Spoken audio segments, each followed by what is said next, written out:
Praise the lord అండి. నేటి దినవాక్యం రోమీలకు రాసిన పత్రిక 7వ అధ్యాయం 13వ వచనం.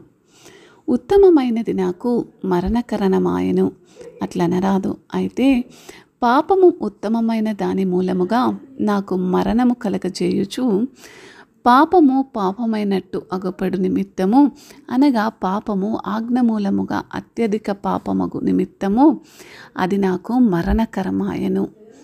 చిన్న ప్రార్థన చేసుకుందాం. మహాపరిశుద్ధుడగు దేవా, ప్రభా నీకే వందనాలు తండ్రి. ప్రభావ మరి ఈ వాక్యములో తండ్రి ఉత్తమమైనదేదో పాపం అంటే ఏంటో తండ్రి ఈ వాక్యం వినేవారికి ప్రభా మరి సమస్త మర్మములు కూడా అర్థమయ్యేటట్టు మరి తేటపరచమని బతిమాలుకుంటున్నాను. ఏ స్నామంలో ప్రార్థిస్తున్నాను తండ్రి, ఆమెన్. ఈ లోకంలో జీవిస్తున్న మనం దేవుని యొక్క కృపకు లోనవడం అంటే మనం సంపాదించుకోలేని లేదా అర్హత కాని దేవుని దైవిక అనుగ్రహం కింద ఉన్నామని మనం అర్థం చేసుకోవాలి. ఇది మనల్ని కృతజ్ఞత మరియు దాస్యం ఒక వైఖరికి దారితీస్తుంది. చూడండి, చాలా సింపుల్గా చెప్తాను అందరికీ అర్థమయ్యేటట్టు. ఏంటంటే ఒకసారి ఒక స్కూల్ మొదలైంది. ఒక స్కూల్ మొదలైనప్పుడు ప్రతి ఒక్క స్కూల్కి ఒక రకమైన యూనిఫామ్ ఉంటుంది. మరి ఒక బాబు మాత్రం ఆ యూనిఫామ్ లేకుండానే మొదటి వారం అంతా కూడా గడిపాడు. మరి తర్వాత మరి పైన ఉన్న హెడ్ మాస్టరు టీచర్ల హెచ్చరింపబడిన వాడై నువ్వు ఖచ్చితంగా యూనిఫామ్ వేసుకోవాలి, లేకపోతే అది తప్పు అని ఎప్పుడైతే తెలియజేయబడుతుందో, మరి ఎప్పుడైతే ఆ అబ్బాయి అది తెలుసుకున్నాక కూడా మరి యూనిఫామ్ కొనుక్కోకుండా వేసుకోకుండా అదే స్కూల్కి అదే దారిలో వస్తున్నట్టయితే దాన్ని పాపం కింద పరిగణిస్తారు. అవునా కాదా? అర్థమవుతుంది కదా? ఆ విధంగా పరిగణిస్తాడు. అయితే ధర్మశాస్త్రం ప్రకారం జీవించడం అంటే మరి ఇక్కడ కూడా అదే సూచిస్తుంది. ఆ అబ్బాయి యూనిఫామ్ వేసుకోలేదు, అది అతనికి తప్పుగా, ఎందుకంటే స్కూల్ రూల్స్ని ఫాలో కాలేదు కాబట్టి అది మరి అక్కడున్న వారు అధికారులు దాన్ని తప్పుగా పరిగణించి మళ్ళీ హెచ్చరిస్తారు. అవునా కాదా? అయితే అదే విధముగా ధర్మశాస్త్రం కింద జీవించడం మరియు కృప కింద జీవించడం మధ్య ఉన్న వ్యత్యాసాన్ని మనం అర్థం చేసుకోవాలి. జాగ్రత్తగా పరిశీలిస్తే మనకు ధర్మశాస్త్రం కింద ఉండడం తప్ప వేరే మార్గం లేనప్పుడు అది ఎలా ఉండేదో పౌలు ఈరోజు మనతో మాట్లాడుతున్నాడు. చూడండి, ఎప్పుడైతే ధర్మశాస్త్రం కింద ఈ పాపం చేయొద్దు, ఇలా ఉండొద్దు అని చెప్పినప్పుడు మనం ఆదాముతో ఐక్యంగా ఉన్నామని దేవుడు భావిస్తూ మన శరీర కార్యాలను నియంత్రించడానికి మరియు ఖండించడానికి ధర్మశాస్త్రం మనపై ఆధిపత్యం చెలాయించేలా మరి ఆ అధికారం దానికి ఉంది. క్రీస్తుతో ఐక్యంగా ఉండటానికి ముందు మనం ధర్మశాస్త్రానికి లోబడిన వారంగా ఉన్నట్టు మరి మన చరిత్ర చూస్తున్నప్పుడు మనకు స్పష్టంగా అర్థమవుతుంది అంతా కూడా. అయితే చూడండి, దేవాతి దేవుడు ఇక్కడ ఏమని సెలవిస్తున్నాడంటే మరి ధర్మశాస్త్ర ప్రకారం జీవించడం గురించి అత్యంత ప్రాథమిక సత్యాన్ని గ్రహించినప్పుడు పౌలు భక్తుడు ఏమంటున్నాడంటే మరి ఉత్తమమైనది నాకు మరణకరమాయను అని తెలియజేస్తున్నాడు. అంటే ఉత్తమమైన ధర్మశాస్త్రమే అతనికి మరణకరముగా అయినట్టుంది. అయితే పాపము ఉత్తమమైన దాని మూలముగా నాకు మరణము కలుగజేస్తుందని దేవుని వాక్యం సెలవిస్తుంది. అంటే దాని అర్థం ఏంటంటే, ఇప్పుడు నువ్వు ఒక అబద్ధం చేసావు, లేకపోతే హత్య చేసావు, ఇంకేదన్నా చేసావు, అయితే అవన్నీ కూడా ఆదాముతో మరియు ధర్మశాస్త్రం కింద ఉండటంతో ముడిపడి ఉన్నాయి. మనం శరీరంలో ఉన్నప్పుడు ధర్మశాస్త్రం ద్వారా ప్రేరేపించబడిన వారై కోరికలు, శరీరాలు, అవయవాలలో మరి మరణానికి ఫలాలను ఇవ్వడానికి పనిచేస్తాయని మనం గ్రహించుకోవాలి. ఏమంటున్నాడంటే పౌలు యొక్క ఉద్దేశము, శరీరము మీద మనం ఉన్నప్పుడు ధర్మశాస్త్రం ఏ ఏ పాపాలను ఈ పాపంగా పరిగణించిందో ఆ ప్రతి పాపం కూడా మనలో వేరే వేరే ఫలాలను, మరణానికి తగిలిన ఫలాలను ఇస్తుందని తెలియజేస్తున్నాడు. అందుకని మనము శరీర రాజ్యంలో ఆధ్యాత్మికంగా చనిపోయామని అనుకోవాలి. మనం ఆదాముతో ఐక్యంగా ఉన్నామని, పాపపు కోరికలు అంటే ఆదాము పాపం యొక్క ఫలితాన్ని సూచిస్తున్నాయి కాబట్టి ఇవి ఒకప్పుడు మనల్ని నియంత్రించాయని, మనం శరీరాల యొక్క మితిమీరిన కోరికలను అదుపు చేసుకోవాలని పౌలు భక్తుడు ఇక్కడ స్పష్టంగా తెలియజేస్తున్నాడు.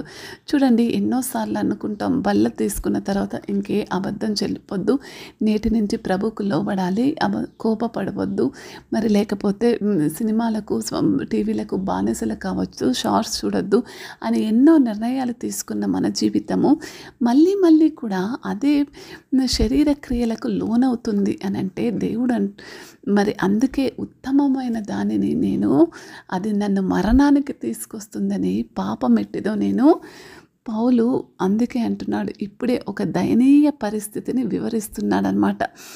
మరి మా శరీర పాపపు కోరికలు శక్తివంతమైనప్పుడు మనుషులు ఎవరు కూడా ఏం కంట్రోల్ చేసుకోలేరు.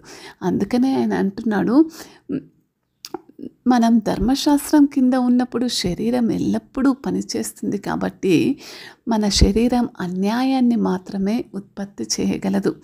అందుకనే ఆయన మళ్ళీ మళ్ళీ ఏం చేస్తున్నాడంటే, మరి శరీరం అది ఘోరమైన పాపపు పనులకు చేస్తుందని అందరికీ కూడా ఎంతో స్పష్టమైన మరి అవగాహన ఉంటుంది, అవునా కాదా? ఇది స్వతహాగా దేవునికి మరియు ఆయన మార్గాలకు వ్యతిరేకంగా తిరుగుబాటు చేస్తుంది. అది స్వతహాగా దానికి బుద్ధి దేవునిపై మరియు ఆయన సామర్థ్యంపై విశ్వాసం లేకుండా అది జరిగిస్తుంది. అందుకనే పౌలు భక్తుడు ఇంకా ఇక్కడ ఎంత స్పష్టంగా మాట్లాడుతున్నాడంటే, మరి ఒక వ్యక్తి మరి ఏ విధంగా మరి మనం ఏమి చేయాలి అని అంటే, ధర్మశాస్త్రము పాపమైనప్పటికీ, ధర్మశాస్త్రం మనల్ని పాపము కిందకి నెట్టినప్పటికీ, మరి పౌలు ధర్మశాస్త్రం ద్వారా తాను దేవుని అవసరతను తీర్చలేని ఒక పాపి అని అర్థం చేసుకున్నాడని చెప్తున్నాడు. అయితే మనము ఆశింపకూడదు. మరి ఒకరి గురించి ఆశింపడం, లేకపోతే ఒకరి గురించి ఒక మన హృదయంలో వేరే వాళ్ళని బట్టి ఆశ కలిగి ఉండడమే ఒక గొప్ప పాపమని తెలుసుకొని మరి ఆశిస్తున్నది పాపమని వివరించుకుంటూ దాన్ని నియంత్రించుకోవడానికి మరి అతను ప్రయత్నిస్తున్నాడు. ఒకరోజు ఆ నియంత్రించుకునే హృదయం తనకు సంపూర్ణంగా వచ్చేసి ఆనాటి నుంచి తాను ఏమనుకుంటున్నాడంటే, మరి నిజముగా నాలో ఉత్పత్తి చేయబడినది ప్రభు యొక్క కృపనే. ఈరోజు ఇన్ని పాపములు కలిగి ఉన్న నేను ప్రభు యొక్క కృపలో నేను వారసుడను, ఆయన నన్ను ఏర్పరచుకున్నాడన్న సత్యాన్ని ఆయన గ్రహించుకోగలిగాడు. రోమీలకు రాసిన పత్రిక 4:15 చూసినట్టయితే, ధర్మశాస్త్రము ఉగ్రతను పుట్టించును, కానీ ధర్మశాస్త్రము లే చోట అతిక్రమమును ఉండదు అంటున్నాడు. అంటే చూడండి, మరి మనుషులందరూ పాపం చేసి దేవుని అనుగ్రహించు కృపకు పాత్రులు కాలేకపోయారని సెలవిస్తుంది కదా. 5వ అధ్యాయం 3వ వచనం చూసినట్టయితే, ఇది మాత్రమే కాదు, మనకు కలిగినది అని ఎరిగి మనము కలిగిన శ్రమలో మనము ఆనందించుచున్నాము, ఓర్పును పుట్టించునని ఎరిగి మన శ్రమలో ఆనందించుచున్నాము. ఒక మనిషికి ఎప్పుడైతే ఒక శ్రమ వస్తుందో, ఒక మనిషికి ఒక శ్రమని బట్టి ఆ శ్రమలో ఆనందించగలవాడు. ఇదంతా కూడా ఎప్పుడు జరుగుతుందంటే, నువ్వు కృప కింద ఉన్నప్పుడే అది జరుగుతుంది. పాపములో మరి పౌలు మరి ఆ పాపము, ఒక ధర్మశాస్త్రము ఉత్తమమైనది, మనల్ని మరణానికి తీసుకెళ్తుందని ఎరిగినప్పుడు మనం ఎంత పాపమో మనం గ్రహించుకోగలమని పౌలు భక్తుడు ఇక్కడ ఎంతో స్పష్టంగా మాట్లాడుతున్నాడు.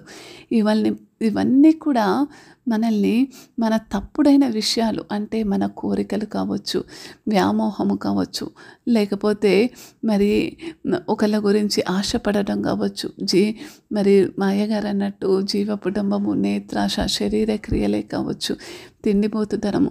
ధర్మశాస్త్రం లేకుండా పాపము ఏ విధంగా మృతమవుతుందో, పాపము ధర్మశాస్త్రం నుండి వేరు చేయబడినప్పుడు అది మృతము అనే ఇక్కడ ఎంత క్రియారహితముగా తెలియజేస్తున్నాడు. కానీ అందుకే అంటున్నాడు, అది శరీరమును మంచి చేయుటకు లేదు, చెడు చేయుటకు ప్రయత్నించిన వారికి. మరి అంటే ఏంటి? ఎవరైతే తన శరీరమును పాపమునకు లోన్ చేసుకున్నాడో తనకు తానే ఏం చేస్తున్నాడు? మరి ఒక హత్య అనేది ధర్మశాస్త్రం కింద పాపం అండి. మరి నిజంగా ఆ హత్య ఎప్పుడైతే పాపంగా ప్రకటించిందో మనిషిలో పశ్చాత్తాపం వస్తుంది, లేకుంటే వస్తుందా? లానే రాదు. అవునా కాదా?